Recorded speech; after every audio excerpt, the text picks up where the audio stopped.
Hello, my name is J.R. Lopez. I am the current president of the St. Vincent de Paul group here at St. Rita Catholic Church. One thing that's true about the pandemic is that with Mass online, there is no opportunity for groups that do so much of the good work of this parish to come before us, to talk about what they do and ask for help. So today I want to talk about one such group, the St. Vincent de Paul. I've spoken to you about them before and told you they truly are doing God's work. And I believe that. I did before, and even more so now. A big part of what they do is help people who can't pay the rent.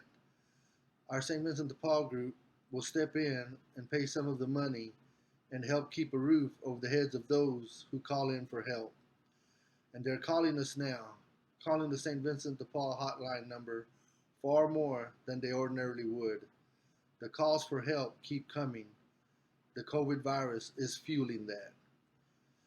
And the group, the St. Vincent de Paul group of St. Rita, is answering the call.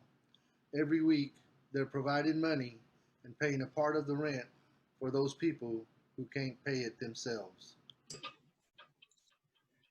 It occurs to me that there's a rather cruel irony in all of what's happened.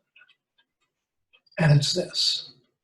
Here we are in the midst of this global pandemic, this virus at the door, and we've been told, rightly so, that most often the safest thing to do is to stay home, stay inside, avoid contact, wash your hands, please wash your hands. In addition, then to all of the normal and very real fears about losing their home, having no place to sleep, worrying about the kids. Now they have to worry about getting sick and dying from this virus. And some of those calling for help to pay their rent are fighting the virus in their homes too.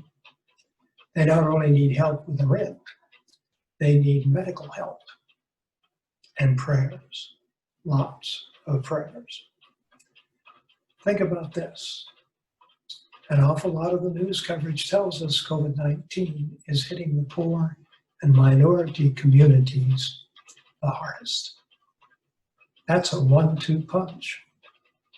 They can't work because the virus caused a shutdown, and their job in the service sector went away. And now they or someone they love has it too and is sick. Here's what we're asking. If you're someone who is fortunate enough to have a home or have air conditioning in the midst of our Texas heat, think about what it would be like if you didn't have a home or couldn't pay for one.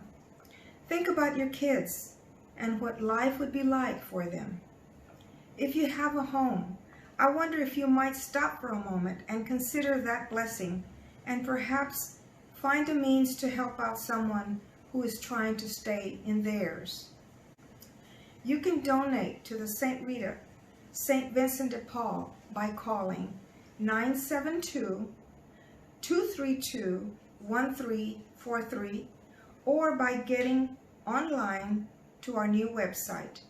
Just click on the part of the banner that says Serve, and then scroll down and find St. Vincent de Paul under Care Ministries. In addition to help with the rent, the St. Vincent de Paul group also helps with food. Imagine what it's like to open the door and there are people there to help, carrying a couple of bags of groceries. We have a food pantry here, and you're welcome to help us fill that too, so that we can provide it to those who need it the most. And on one final note, because all of the people here at St. Vincent de Paul are volunteers, every single dollar you give goes to help someone who needs it. Thank you from all of us here at St. Vincent de Paul, at St. Rita, and please check back occasionally on our website for any updates. Stay safe, and may God bless.